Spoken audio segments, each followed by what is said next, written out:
Hello everyone, welcome everybody back to my channel on Property to Prosperity.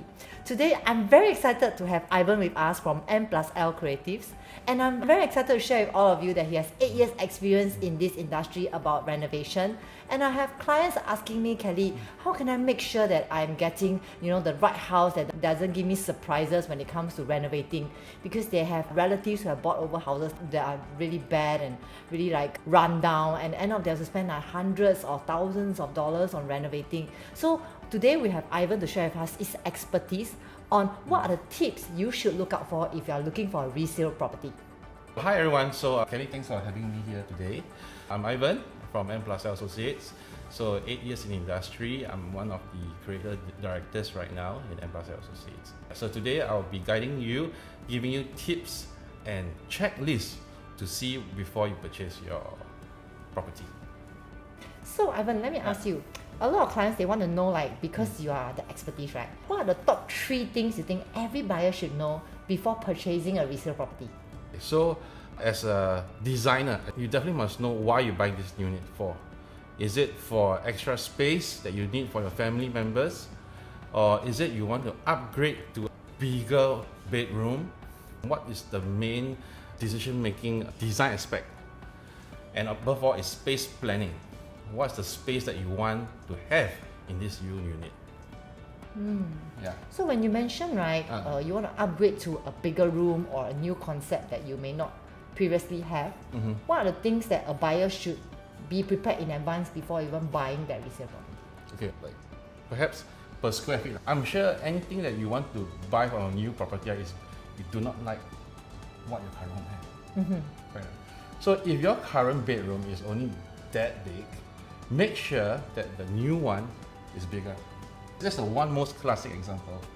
Okay, means if my client is saying that my rooms are too small, like currently BTO size is too small, I want to look for older resale because I want bigger room. I want to fit my study table, I want to fit my walk-in wardrobe. Then they need to be very intentional about this. Correct, yes. So that's just a main thing, space planning, space layout. Yeah, a lot of things stem from I do not have enough from my existing. So always use your existing floor plan layout and go around and you see your resale, whether can fit in. Yeah, that's the most basic one. Even before hiring or engaging a designer or renovation contractor. Yeah. Oh. Right. So knowing in advance, what are the areas you want it to be bigger? Correct. And why is that so, will allow you to have clarity when you're looking for a resale. For example, you're looking for open concept kitchen, right? So of course, probably one of the filters you have for your agents that walls must be broken down in that area, dining and kitchen. That will filter out one. Then of course, secondly, most of the property now don't have the wall broken down. Is the space big enough after I break it down? So of course, if let's say you don't really want to go and calculate the max and all this, right, then go and engage ID. ID doesn't have to be engaged for the entire contract first. They have their design fee, consultant fees, all this, right? Then you can go face by face. I know it's not really common in Singapore to like just engage for a consultant fee, but that is something that I think homeowners should go into and look out for. It doesn't mean that you engage an ID means 15% in full contract. Yeah, so there are various means to go about as you cater your budget and your finding of your property. Okay, so meaning to say, if I want to save costs, which all buyers want to, we will go to an ID or a few IDs and kind of decide who we can vibe better with, engage them for their design, pay them for their design fee, and we may not need to use them if we feel that we want to save some other cost. Correct. In fact, right now, right, there's so many renovation events happening. For me, it's always good to at least see 3 to 5 designers so that you know what is the market feel, what is the average viewpoint of the designers and all. So naturally, whenever you meet us, right, it's minimum an hour. And for us, right, we will just unconsciously share all our advice to you. So you can pick up from there. But of course, if you're very specific, your budget is very specific, like 50K means 50K, right? Then maybe you might consider telling the designer your exact requirements, and then they'll upfront tell you, if you want to go that in-depth, my research for you, that's the cost. Okay. I think earlier you also mentioned to me, I found that it's actually very valid that most of us as buyers, no matter if we're taking a resale flat or taking a new flat, we have this very confused state that everything also we want. Yes. Like can be basic, it can be a visual aesthetic thing, but we just lump everything together and it becomes all a want. Do you think this is sensible? No. First of all, you must differentiate what is your needs and what is your wants. Of course, if you're filthy rich, then anything goes, you know. But of course, most of us here have a budget. So primarily, your needs must be catered for first. For example, like a kitchen, right? A kitchen must have, right? A cabinet. Each room must have a wardrobe. The wants are like, this wall, I want to have a rock stone out of nowhere. That is a want. So cater to the needs first and see how it ties up to the budget before you go to your wants. Yeah. Then that will make sure the odds of busting it is low. Okay. Yes, busting rate lower. But of course, if you go into a property, resale property, that has like tiles popping up, paint peeling, the plastering already molding, then your fundamental cost alone to reinstate this place is going to be high. So that's why before you even buy the unit, you must look into all the defects. Okay. Then that will save you cost also. Yeah. So speaking of defects, right? That means that today if I'm a resale buyer and I Yeah. go to a house and I see that, oh, the walls are peeling and the floors are not so smooth, some seems to be popping out. Even the toilets, I'm not sure because we cannot go to people's house and start knocking on their floor, right? So if we are not too sure, but we are a bit suspicious, what do you think we can do before we buy the house? As of now, right, okay, so I've done a lot of defect checks for homes. For us to enter a unit that's not been sold yet, right, I'll say 100% of owners will allow us to knock on their floors all this. It's just picture taking cannot take away. So I would say it's a must. Go in, check every floor. So there'll be a team to check every floor and tell you what's going to happen. Now the question is, what if only one tile hollow, the rest imperfect, all marble, you know, very nice, right? It's a waste, right? So we always tell the customer, one marble alone, right? If let's say that one pot, it can go in the circumference there, and check with the current owner how long this has been. If let's say 5 years only, right? You know, there's a chance that it can keep. But if it's 10 years and more, definitely we would ask you to like heavily consider redoing it. Maybe this portion, not the whole house, that kind of thing. So flooring is the first one. It's the fundamental.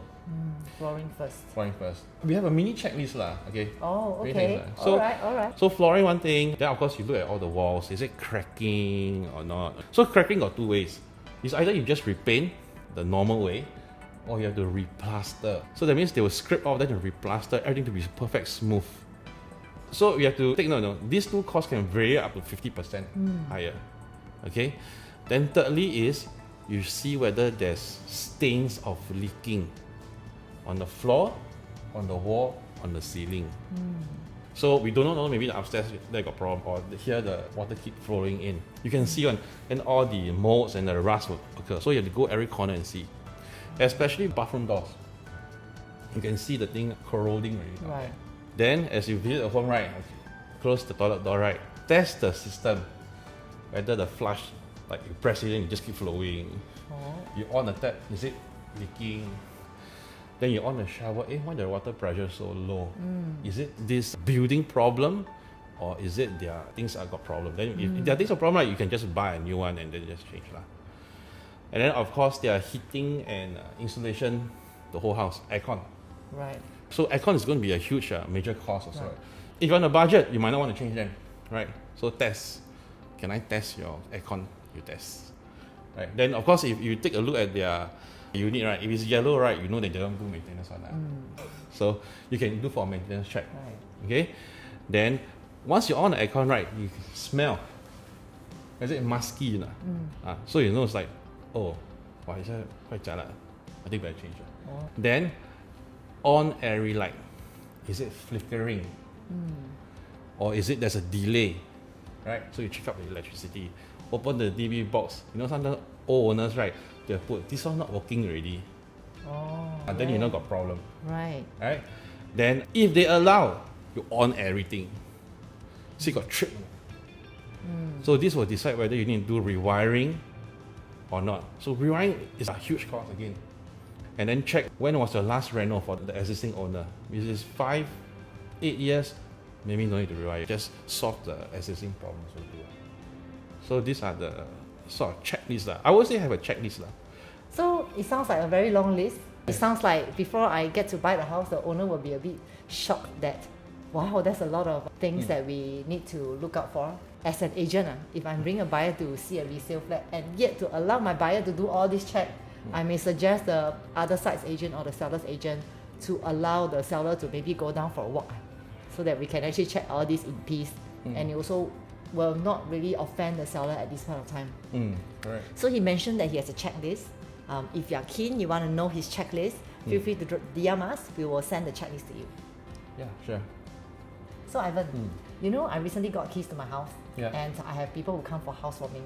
Then they tell me, hey Kelly, since you're going to stay here for just a few years, why do you even bother to, you know, take out your island top, take out your dry kitchen, and even I spend money for TV console, for electrical works and stuff. I think for this new place, I spent about 30,000, and I have people telling me that there's no need to do that.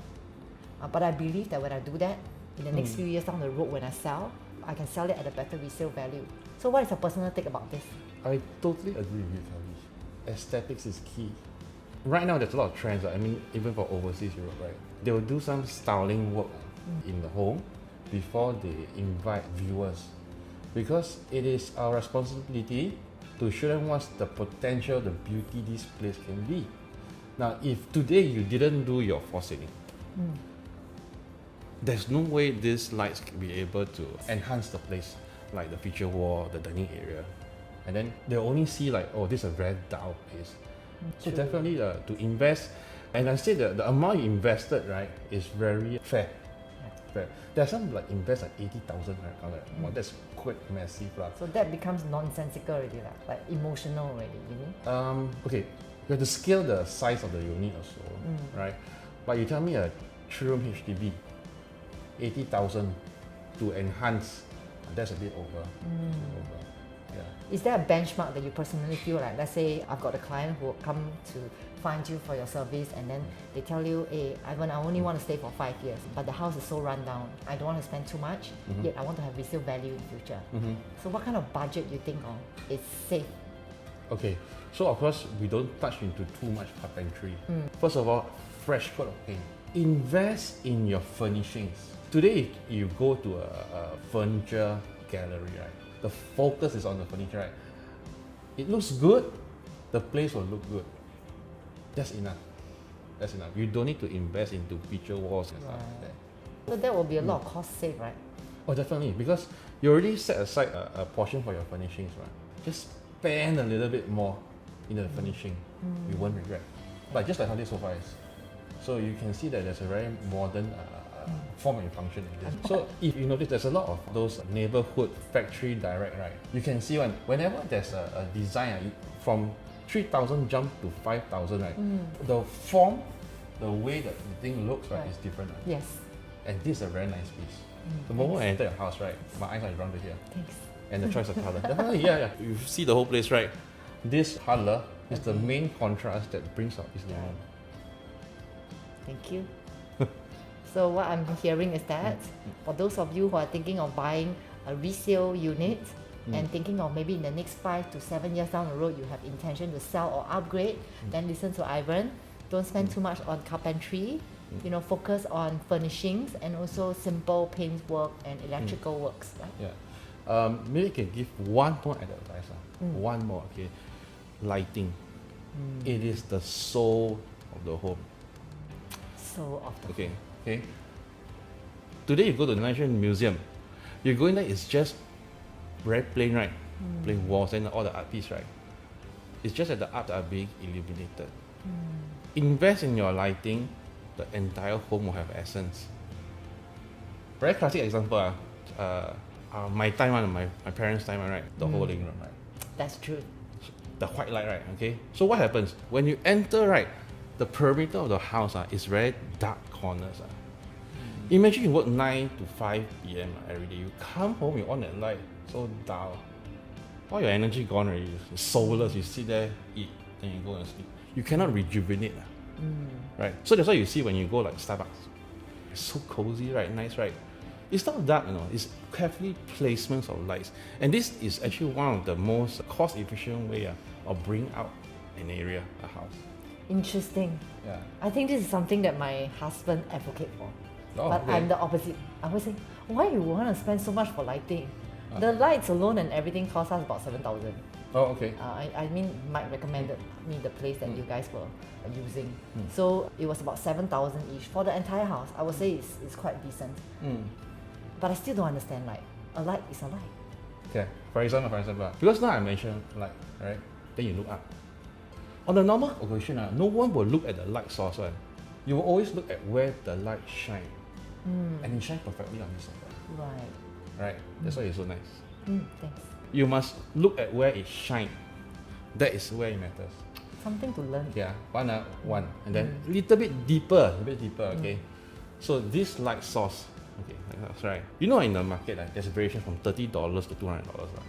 Okay, why? The angle can give out a softer glow. You don't know one. A lot of people may see this part.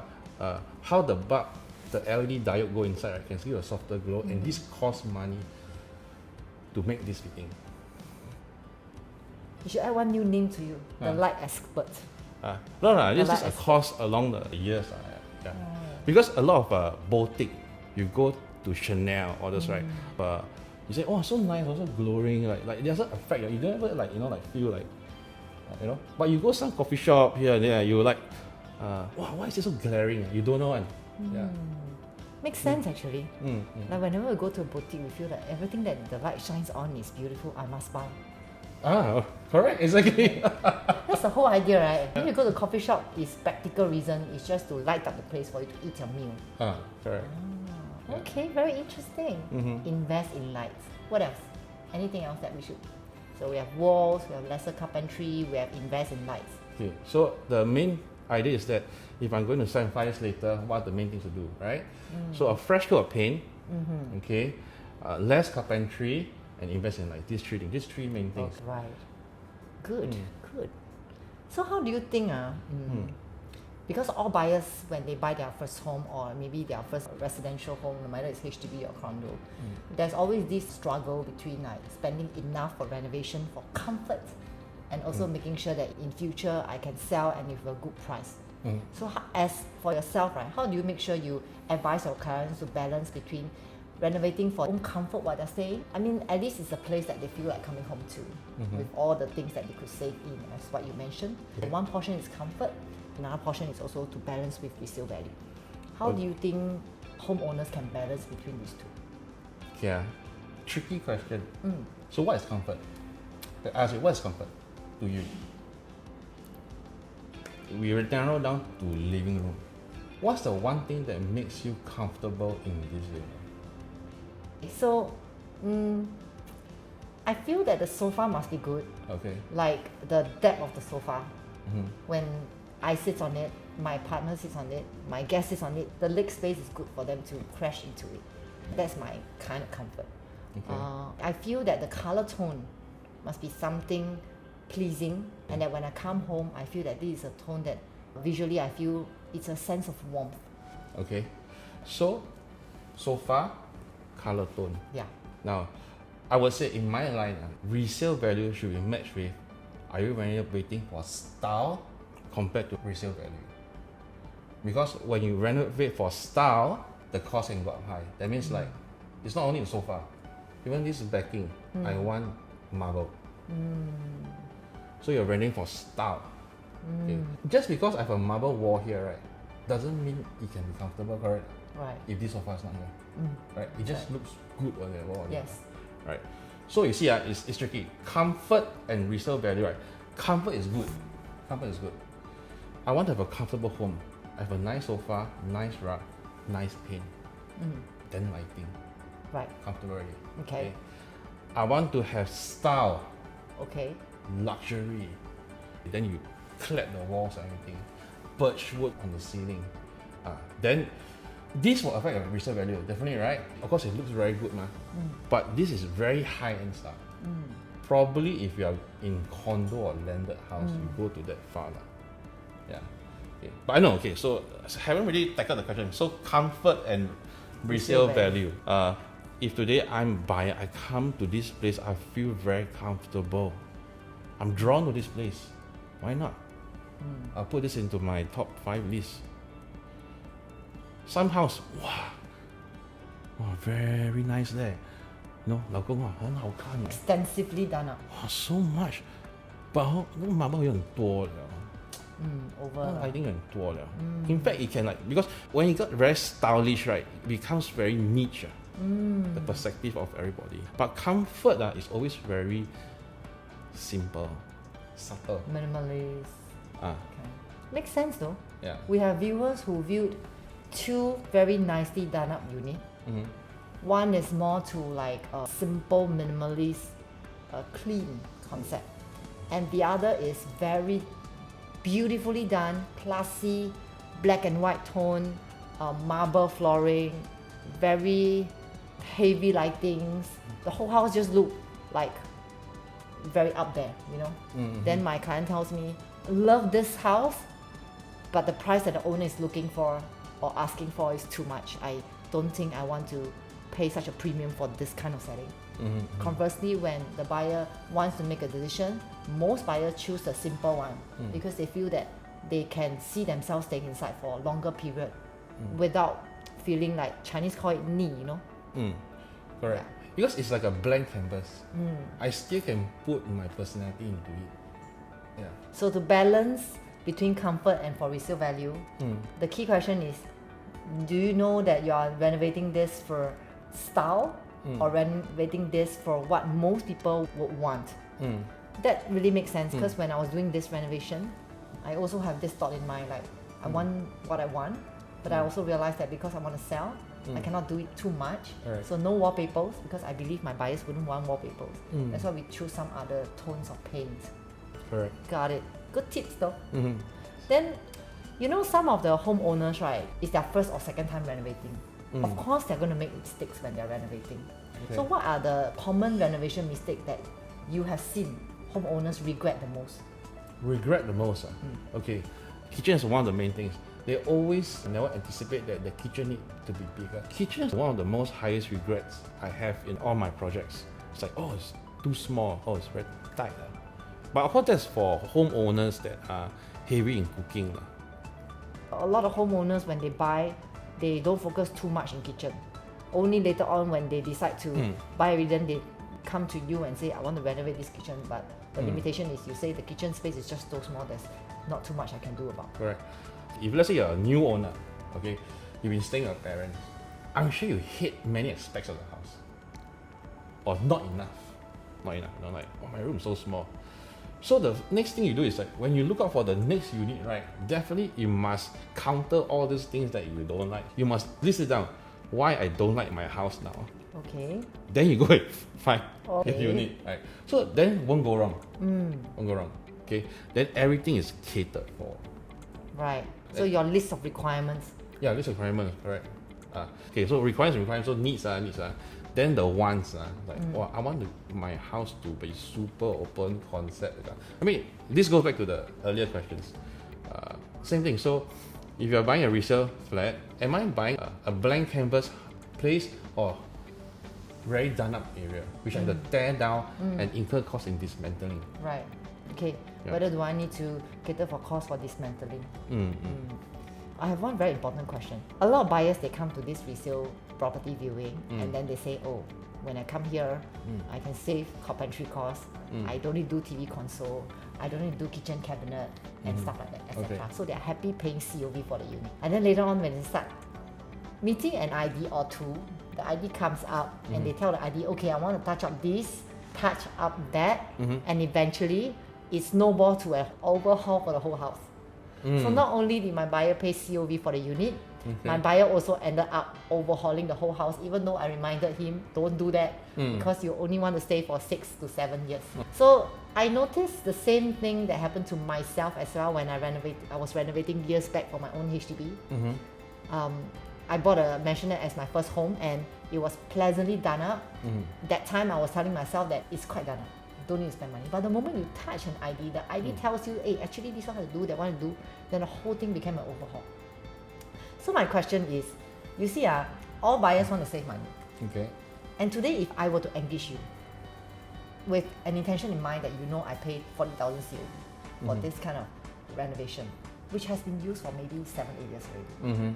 And deep down in you, you know that actually the carpentry is cannot already because it's very old already. But you want to do it in a very sensible way so that I don't bust my budget. I can still stick to my budget, and yet you still can allow me to change some of the things that I can change as a buyer. What will you do? Okay.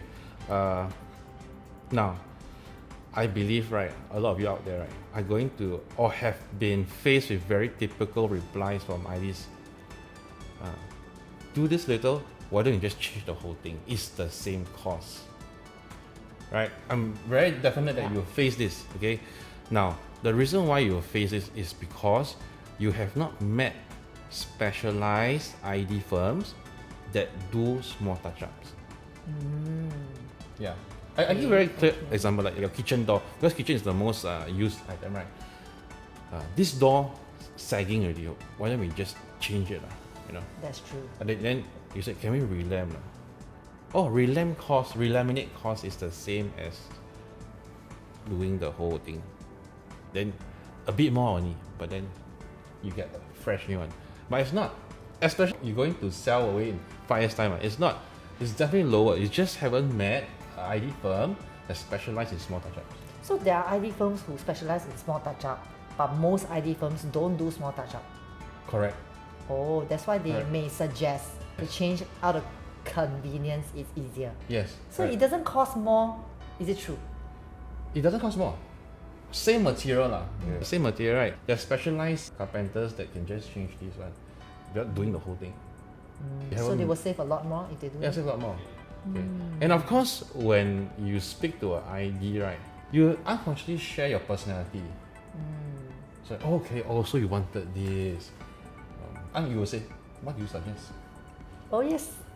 Yeah, Sounds of course, I familiar to suggest. So I said, yeah, actually you can do like this, yeah, but this thing is in a way. Shall I remove it and redo one new one?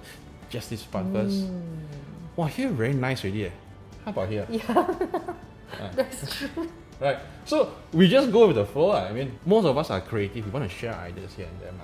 So that brings down to the morals of the ID. Should I tell my client, hey, initially it was like 20, now 30 already. Should I advise her to stop or not? Or should I make her one more? So what will you do? Okay, first, like, do you have the budget? Most of this 5 years. 5 years is not short either. If you're going to spend a lot of time in the living room, you just want to change this feature wall, make you happy all the time, why not? Why not? But if let's say you change the whole flooring, then it's a heavy decision. Okay. So we have to bear in mind the client's budget. Today, if I make you very happy with the design, but I make you stretch your budget, right? Along the way, you'll not be happy. This is what I realized. Because you're at a stretch point. So later part, any errors or anything, you are very picky. Oh, you start to nitpick. Then, Yes. maybe he should help me to save cost for this. Why he asked me to spend like that, right? Correct. So when you stretch a client, I mean, you may be a very great salesperson, but at the end of the day, when they move in already, when times are tight at time, right, you will regret. Okay. Don't stretch your pocket. Be firm. Be firm. Be firm. So speaking of stretching, you see there are people who borrow, who take a loan to renovate their house because, as mentioned, some HDB buyers, they do need to give COV. Even for some private purchasers, they also has a COV for their unit that they are buying from. So then cash portion wise might be quite hefty because they may struggle, especially if it's a first home. So at which stage, in your professional opinion, that a buyer needs to take a loan for renovation, and at which stage do you think the buyer maybe just take a small loan, So how do you weigh this out? Taking loan, I have wealthy clients that take loan. I have customers who are very budget constrained. They also both take loan. Wealthy clients know that taking loan, right, how they maneuver there, right, at the end of the day, they have more cash flow than ever. So this cash flow, for those on budget constraint, should they also emphasize on that? So today, let's say a 50,000 project, I want to loan 30. So this will help me out a lot. Because there's a payment form, a progressive payment for a renovation. Within these 2 months, I ask you to pay up to 50,000 straight. How's your cash flow? Tight. Tight, right? So why don't take out a loan? Even though the interest rate, yes, you pay more, right? But you always have a ready amount of money. We do meet a lot of budget constrained clients also. And my first advice is definitely, one thing that COVID teach us, right, is always to have ready cash money, cash on hand. And why not? There's a very bad, some like, interest rate. But actually when you count out properly, right, in fact, it helps you tide over the tight times. Yeah. So meaning to say, to decide whether you want to take a loan for renovation, it doesn't mean that you are broke, that's why you take a loan for renovation. Yeah. It basically means that you want to keep more cash with you and you want to pay in progressive payments like installments. That's why you took up the renovation loan. Yes. And also to add on from this, for the wealthy ones who are taking renovation loan, is also probably because of the amount of money they could have invested somewhere else and giving them more gains as compared to the renovation interest that they are incurring for this small amount. Correct. That's why they take a loan. Yes. Okay. So any weightage in terms of, do you have any advice like how much is advisable or how much is a bit too much? A very basic reference is you shouldn't take 6 times more than your current salary. So that's a benchmark. That's a benchmark, right? So for those who want to renovate and you have limited cash flow or limited funding, stay your budget within 6 times max. If you want to take a renovation loan that you can afford comfortably. Yeah. Correct? And one more thing I want to share is that, so in M+L Associates, right, if you check out our Facebook page, right, we do cater to a lot of reno loans. So reno loans are very tricky. It's whether you're even eligible for it. So there are many steps where sometimes an owner comes to us and we find out that not eligible now. So if I'm just a renovator, I'll say cannot, I'm very sorry. Then you move off.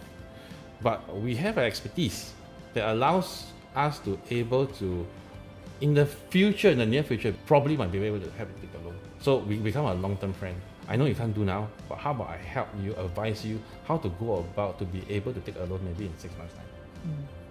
So that will then tie back to when they should buy a house. Yes, correct.